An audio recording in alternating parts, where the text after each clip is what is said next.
$5. That's where it started, not with genius, not with a secret strategy, with doubt, hesitation, and a mind that kept getting in its own way. Now imagine turning that into $100 million, not by predicting the market, but by mastering yourself. Because the truth is brutal, the market doesn't care how smart you are. It only pays those who can control fear when money is on the line, who can act with precision when everything inside them screams, "Get out." Most traders spend years believing the battlefield is the chart. They study patterns, indicators, market structure, economic news, as if the secret is hidden somewhere in the data, but the reality that eventually breaks most of them is far more uncomfortable. The chart is not the battlefield, the mind is. When you place a trade, nothing external is truly testing you. The market is simply moving. What gets tested is how you react to that movement. The same price action can feel completely different depending on your emotional state. One moment you feel confident because you are in profit, and the next moment that confidence turns into fear the instant price pulls back. Nothing about the market changed in that moment, only you did. This is why trading success cannot be separated from psychology. The market does not reward intelligence in isolation. It rewards emotional control under pressure. A trader can know exactly what to do, where to enter, where to exit, how to manage risk, and still lose money consistently. Not because the strategy is wrong, but because execution breaks down the moment emotions take over. Fear is usually the first enemy. It appears when you are about to take a trade and suddenly start questioning everything. What if this is the wrong entry? What if it goes against me immediately? That fear often leads to hesitation, and hesitation is costly. It makes you miss good trades or enter late, which destroys the edge you worked so hard to build. Then comes greed. After a few wins, the mind starts changing the rules without permission. You increase position size without proper reasoning. You hold trades longer than planned, hoping for more. You ignore exits because you feel this one can run further. Greed doesn't feel dangerous in the moment, it feels exciting. But it slowly shifts discipline into chaos. And then there is the most destructive force, revenge. One loss turns into emotional frustration. You want to recover quickly, so you force trades that don't exist. You break your own rules just to get it back. At that point, you are no longer trading the market, you are trading your emotions. This is why the real transformation in trading is not external, it is internal conditioning. You start to realize that the market is not doing anything to you. It is simply presenting opportunities. The reaction is yours, and if your reactions are unstable, your results will be unstable, no matter how good your strategy is. Mastering the mind in trading is not about eliminating emotions, that is impossible. It is about recognizing them without obeying them. You feel fear, but you act according to your plan. You feel greed, but you stick to your exit. You feel frustration, but you stop trading instead of forcing revenge. Over time, something powerful happens. The emotional spikes start to reduce, not because the market becomes easier, but because you stop reacting impulsively. You begin to operate like a system rather than a feeling. Execution becomes mechanical, not emotional. And in that shift, consistency is born. The market doesn't need you to be perfect. It needs you to be stable. It doesn't reward those who feel the most. It rewards those who react the least. And once a trader understands that their biggest opponent is not volatility, not liquidity, not news events, but their own mind, everything changes.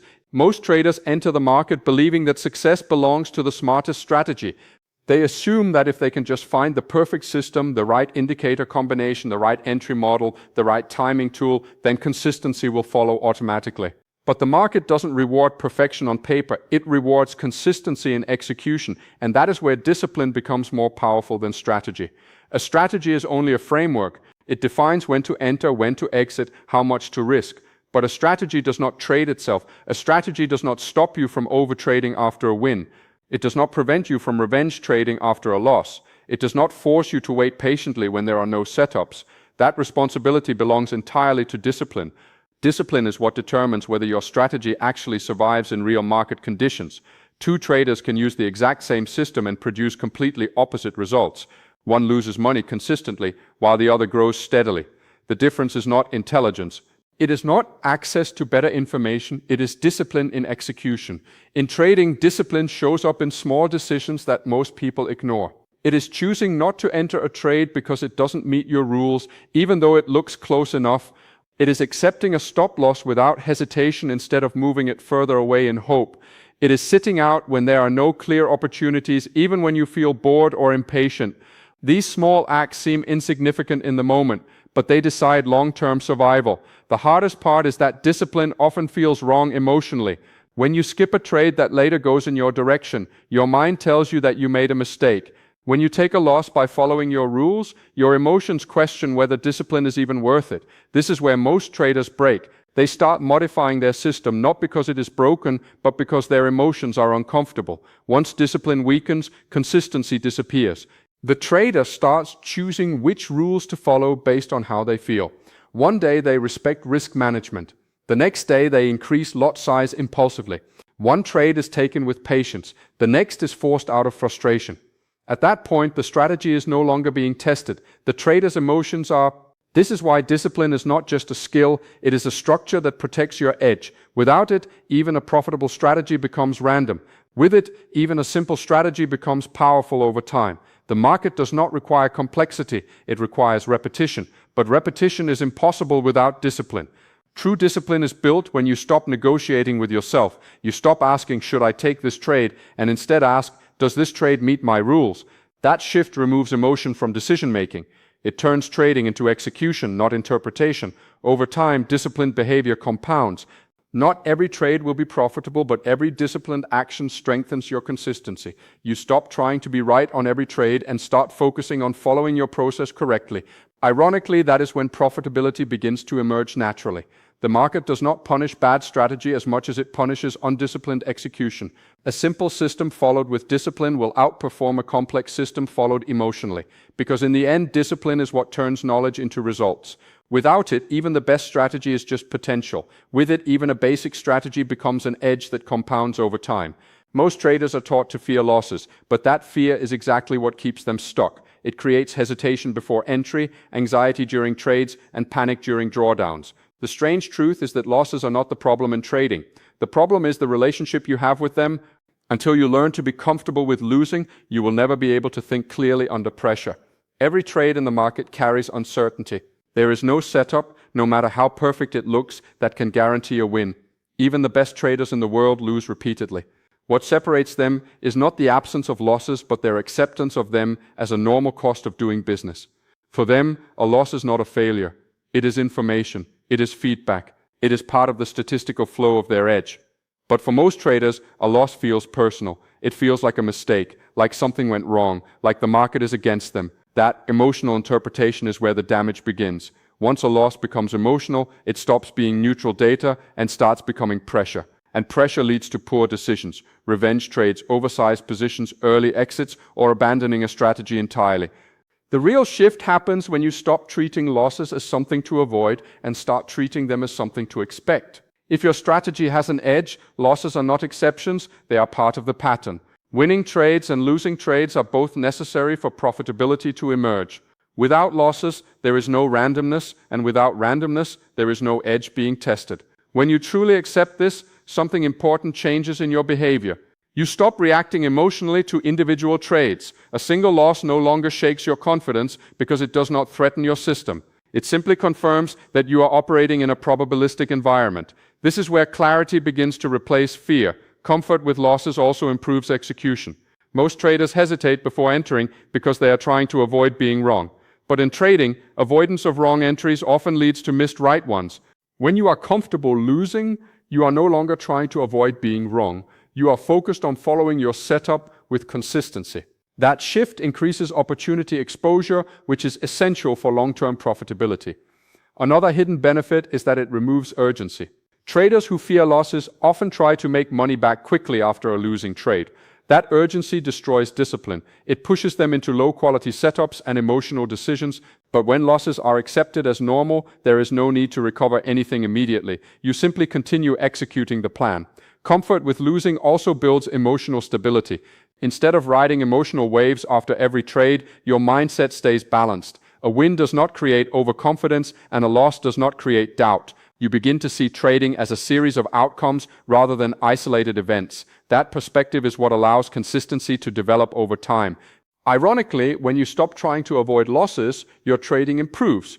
You take better setups because you are not filtering based on fear. You hold trades correctly because you are not panicking at minor drawdowns. You manage risk properly because you understand that survival is more important than any single outcome. The biggest misconception in trading is that winning more will make you successful. In reality, it is not about winning more, it is about losing correctly. Controlled losses, accepted losses, planned losses. When you can handle losing without emotional disruption, you gain the freedom to let your edge play out fully. At that point, losses lose their power over you. They no longer influence your decisions or your confidence. They simply become part of the process. And when a trader reaches that level of acceptance, they stop trading emotionally and start trading statistically. That is where consistency begins to live. Most people think trading failure comes from not knowing what to do. In reality, the bigger problem is that they know what to do, but they cannot do it when it matters. Execution under pressure is where trading separates knowledge from results and theory from money. On a calm day, everything feels simple. You look at the chart, identify the setup, and tell yourself exactly how you would trade it. There is clarity, confidence, and structure. But the moment real money is involved, everything changes. The same setup that looked obvious 5 minutes ago suddenly feels uncertain. You hesitate, you second guess, you look for confirmation that is not part of your plan. That gap between planning and execution is where most traders fail. Pressure is not just external, it is internal. It comes from risk, from uncertainty, from the fear of being wrong, and from the memory of past losses. When you place a trade, you are not just interacting with the market. You are also interacting with your own psychological response to risk. Your heart rate increases, your attention narrows, every small price movement feels amplified. In that state, logic becomes harder to access unless it has been deeply trained. This is why execution is a skill separate from analysis. Many traders are good analysts. They can read the market, identify patterns, and understand structure. But analysis does not automatically translate into execution. Execution requires emotional discipline in real time, when outcomes are uncertain and money is at risk. Under pressure, the mind tends to distort decisions. A losing trade feels more painful than it should, so you close it early. A winning trade feels too good, so you exit before your target. A missed entry creates frustration, so you chase the next move. These reactions are not strategic. They are emotional responses disguised as decisions. The key challenge is that pressure never disappears. Even experienced traders face it. The difference is not that they feel less pressure, but that they have trained themselves to act despite it. They build routines that reduce emotional interference. They rely on predefined rules instead of real-time interpretation. They accept discomfort as part of execution rather than a signal to stop. Execution under pressure improves when decisions are removed from the emotional moment. If every trade requires you to decide again whether the setup is valid, you are vulnerable. But if your rules are clear and non-negotiable, execution becomes mechanical. You are no longer debating with yourself, you are following a process. Another important shift is accepting that discomfort is not a sign of danger. Many traders assume that if they feel anxious, something is wrong. But in reality, discomfort is normal when money and uncertainty are involved. The goal is not to eliminate discomfort, but to act correctly despite it. That distinction is what builds consistency. Over time, repetition reduces pressure. The more you execute your plan correctly, the less threatening it feels. Your nervous system adapts. What once felt stressful becomes routine. But this only happens when you consistently follow your rules, even when it feels difficult. Every time you break discipline under pressure, you reinforce emotional trading. Every time you execute properly under pressure, you strengthen control. Execution is also where self-trust is built. Each time you follow your plan in a difficult moment, you prove to yourself that you can rely on your system.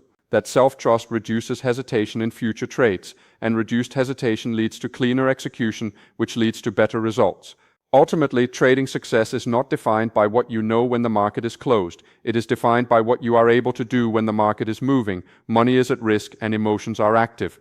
Execution under pressure is the bridge between knowledge and profitability.